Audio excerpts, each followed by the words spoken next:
Olá, gente, voltei hoje para trazer uma palavra que também está em Lucas. Queria compartilhar com vocês, né? Como eu já vinha falando nos vídeos anteriores, tenho buscado ensinamentos da palavra e aquilo que eu estou aprendendo, eu venho aqui compartilhar, né? Como que eu posso dizer? Espalhar esse conhecimento que eu adquiri, né? A passagem de hoje, ela é de Lucas 13, sobre a parábola da figueira, e foi através do Wagner Cordeiro, né? Ele é pastor e ele dá aula de teologia, ele é professor também. Então, assim como eu aprendi com ele, que eu possa também compartilhar esse aprendizado para mais alguém que venha talvez aprender e receber mais através dessa palavra, tá? A palavra, ela tá em Lucas 13, como eu tinha comentado, do 6 ao 9. E ela, lá tá escrito assim: então contou esta parábola. Um homem tinha uma figueira plantada em sua vinha, foi procurar fruto nela e não achou nenhuma.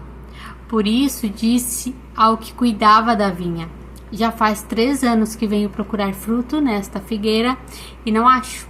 Corte-a, por que deixá-la inutilizar a terra? E respondeu o homem: Senhor, deixa por mais 1 ano, e eu cavarei ao redor dela e adubarei. Se der fruto no ano que vem, muito bem, se não, corte-a. Uma figueira, né? Eu nunca tinha me atentado nisso, mas pensando, uma figueira só no meio de uma vinha. Por quê?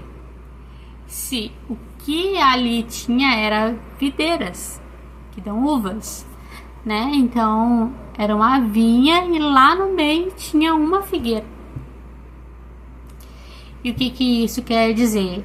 Que aquela figueira, ela nos representa como cristão, né? Como Cristos aqui na Terra, né? Que buscam ser como Ele. E somos neste mundo diferente daquilo que nos rodeia, né? E muitas vezes por causa disso, porque a gente está no meio de um mundo que busca viver totalmente diferente daquilo que a gente está aprendendo e está mudando e vivendo de uma forma diferente agora, né? A gente acaba não dando frutos porque o nosso fruto é diferente, né? E neste mundo, geralmente, quem é diferente, ele é visto com outros olhos, nomeados com os diferentões, os ultrapassados e esse tipo de coisa, né? Então, com isso, muitas vezes, nós cristãos, às vezes, ficamos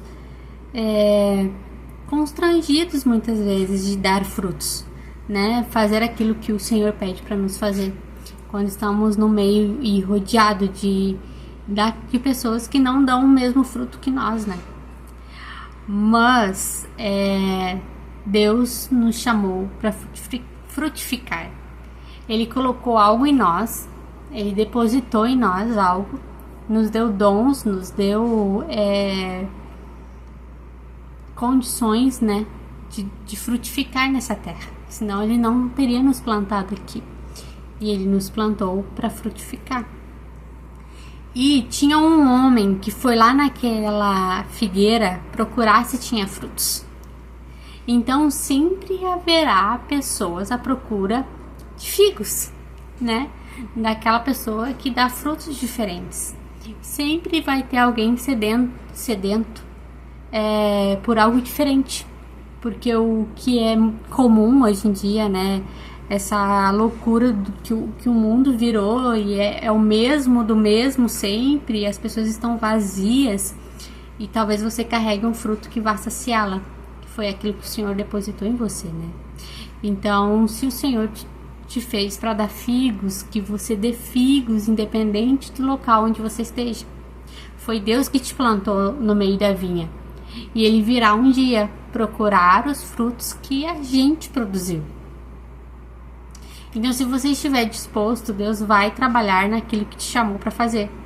Que nem o homem ali, talvez na figura do Espírito Santo, que vem adubar a gente, que vem preparar a gente, que vem depositar os dons do Senhor em nós, fazer com que a gente venha de fato frutificar, se a gente estiver disposto a isso, né? E Deus não nos chamou somente para dons. Deus não reconhece dons, né? Deus reconhece frutos. E é isso que Ele vai vir buscar na gente, né? E Mateus 7,22 diz: muitos me dirão naquele dia: Senhor, Senhor, não profetizamos em Teu nome? Em Teu nome não expulsamos demônios e não realizamos muitos milagres? Então lhes direi claramente: nunca os conheci. Afastem-se de mim, vocês que praticam mal.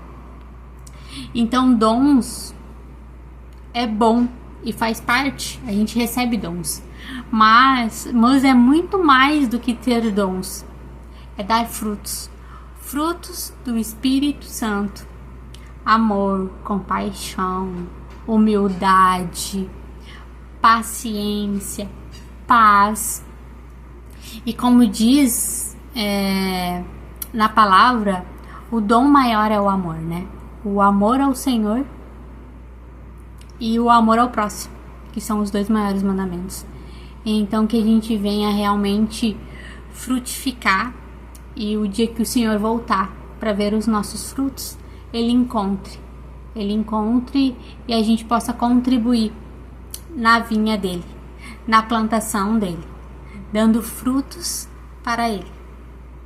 Então essa foi a palavra, e que assim como veio de encontro ao meu coração, que vá também ao encontro do seu coração, e que você leve com você, né? Não deixe o inimigo roubar essa palavra, esse entendimento, que a gente realmente venha buscar a frutificar os frutos do Espírito Santo, que a gente venha buscar na palavra quais são os frutos do Espírito Santo. O Senhor não vem buscar só dons, o Senhor vem buscar frutos maduros. Então, é isso, é a palavra de hoje, que venha tocar no seu coração, venha abençoá-lo, assim como vem me abençoando. Não é um caminho fácil a se seguir. O Senhor disse que teríamos aflições aqui nessa terra, né, enquanto estivéssemos aqui. E às vezes é bem difícil dar frutos num ambiente tão diferente, onde a gente tem que mudar totalmente quem somos e totalmente essa visão de mundo que todo mundo tem, e realmente ter uma renovação de mente, uma metanoia verdadeira, de mudar os frutos antigos para frutos novos. E muitas vezes o dia a dia, a correria, as coisas para fazer, as dificuldades, né, tudo aquilo que a gente como adultos também precisamos dar conta e ainda dar frutos ao reino, né? Mas o Senhor vem nos dizer que muito melhor é colocar o reino do Senhor em primeiro lugar, porque depois as demais coisas nos serão acrescentadas. E isso é uma meditação que talvez nos tempos de hoje a gente precisa meditar todos os dias, porque senão o mundo vem e toma o controle que deveria ser do Senhor, né? De confiarmos e entregarmos a Ele, para que de fato todo o resto Ele possa cuidar, para que o nosso trabalho maior venha a ser frutificar no reino dele. Então é isso, que você possa identificar qual foi o fruto e os frutos que o Senhor tem colocado no seu coração, e que isso venha trazer muitos frutos para o reino dele. Tá bom? Um beijo.